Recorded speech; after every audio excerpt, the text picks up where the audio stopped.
Hello everyone, welcome back in Rajatesh academy. और ये हमारा लेक्चर नंबर 89 है। तो देखिए क्वेश्चन में कह रहा है if A and B are two numbers such that A into B, जैसे यहाँ लिखा है ए बी ना, इसका मतलब क्या होता है A multiply B equal to 0, then इनमें से कौन सा ऑप्शन सही होगा। ठीक, तो हमें दो नंबर लेने और वो नंबर कोई सा भी आप ले सकते हैं, चाहे नेचुरल चाहे होल या फिर रैशनल नंबर, इंटीजर्स, कोई भी दो नंबर लेने और इनमें से कौन सा स्टेटमेंट सही होगा अगर उनका गुणा करने पे 0 आए वैल्यू। ठीक, तो पहला लिखा है a equal to 0 and b equal to 0, तो a भी 0 होना चाहिए, b भी 0 होना चाहिए।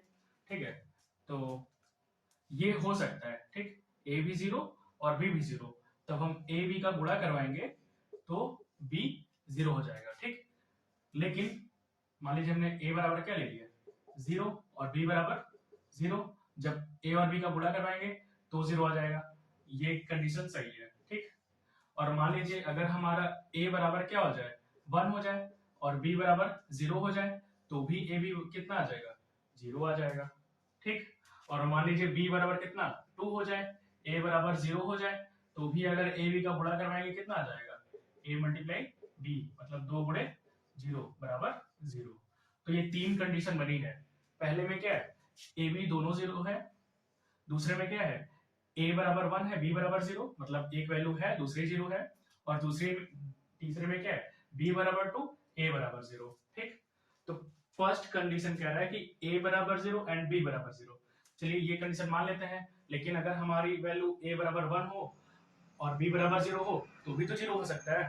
ठीक, और थर्ड में कह रहे हैं a बराबर 0 and b does not equal to 0, यहाँ पास b 0 ना हो और a 0 हो तो भी 0 हो सकता है। यहाँ पास कह रहा है कि b equal to 0 and a does not equal to 0, b 0 हो और a 0 ना हो, तो ये भी कंडीशन सही है, ये भी सही है, ये भी सही है। लेकिन ये सब क्या है सिर्फ एक वैल्यू के लिए सही है, लेकिन हमें कोई भी वैल्यू के लिए हमें 0 निकालना हो तो ये कंडीशन परफेक्ट है। देखिए कैसे कह रहा है कि अगर हम ये केस लेंगे तो ये फुलफिल हो जाएगा। ठीक, यहां पास कह रहा है कि a इक्वल टू 0 और b इक्वल टू 0, मतलब दोनों में से कोई एक 0 हो या फिर और बोथ या दोनों 0 हो। ठीक है, फिर से देखिए, पहला जो ऑप्शन है a बराबर 0 और b बराबर 0, पहला ऑप्शन सिर्फ इस वाली कंडीशन को फुलफिल कर रहा है, इसको और इसको नहीं कर रहा है। दूसरे ऑप्शन में क्या है a बराबर 0 एंड b 0 नहीं होना चाहिए, तो इस कंडीशन को फुलफिल कर रहा है, सिर्फ इसको नहीं कर रहा है, इसको नहीं कर रहा है। सी कौन सा कर रहा है b equal to 0 and a does not equal to 0, इसमें a does not equal to 0, b equal to 0 है, तो सी वाला सिर्फ डी वाला सिर्फ और सिर्फ इसको फुलफिल कर रहा है। ठीक, लेकिन जो ऑप्शन बी है वो तीनों कंडीशन को फुलफिल कर रहा है। कैसे a इक्वल टू 0 और b इक्वल टू 0, मतलब पहले में कह रहा है या तो a 0 हो या तो b 0 हो तो भी हमारा आंसर 0 आ जाएगा।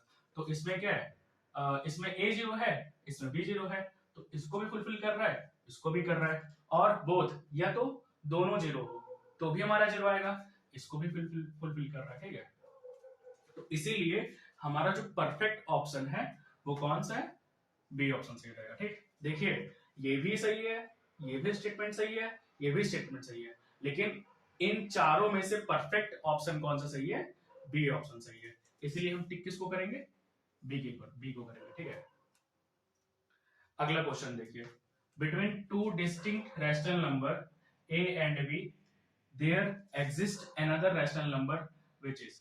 तो हमारे पास दो रैशनल नंबर है, रैशनल नंबर मतलब परिमेय संख्या, ठीक, जिसे हम p बाई क्यू के रूप में लिख सकते हैं। तो दो रैशनल नंबर के बीच में हमें रैशनल नंबर निकालना हो तो हम क्या करते हैं, मान लीजिए एक रैशनल नंबर हमारा कितना है 3 और दूसरा क्या है 4 है, हमें इसके बीच की वैल्यू निकालनी है तो क्या करते हैं, हम सिंपल सा 3 प्लस 4 करते हैं डिवाइड बाई 2 कर देते हैं, 4 3 7 बटे 2 इक्वल टू 3.5। अब जो 3.5 है अगर हम इसको नंबर लाइन पे शो करेंगे तो मान लीजिए यहाँ 3 है यहाँ 4 है, तो 3.5 कहाँ आएगा एकदम बीचों बीच में आएगा 3.5। ठीक, तो कैसे आएगा, हम दोनों नंबर को जोड़ के 2 से भाग कर देंगे, तो कौन सा ऑप्शन सही हो जाएगा, ये नहीं होगा सही, ये भी नहीं सही होगा, ये सही हो जाएगा। ठीक, a प्लस बी, हम उस दोनों रैशनल नंबर को जोड़ेंगे और 2 से भाग कर देंगे तो हमारा आंसर आ जाएगा। तो इसका आंसर कौन सा सही है? सी ऑप्शन सही है। ठीक है, गुणा करने पे नहीं आएगा। अगर मान लीजिए 3 और 4 का गुणा करेंगे, 3 चौको 12 बटे 2, 12 बटे 2 कितना आएगा? 6। अब 2 नंबर हमने लिए हैं, 6 तो इधर चला जाएगा ना, आगे चला जाएगा, इसके बीच में नहीं आ रहा है ना, तो आंसर कौन सा सही हो जाएगा? सी। ठीक है, thanks for watching, have a nice day.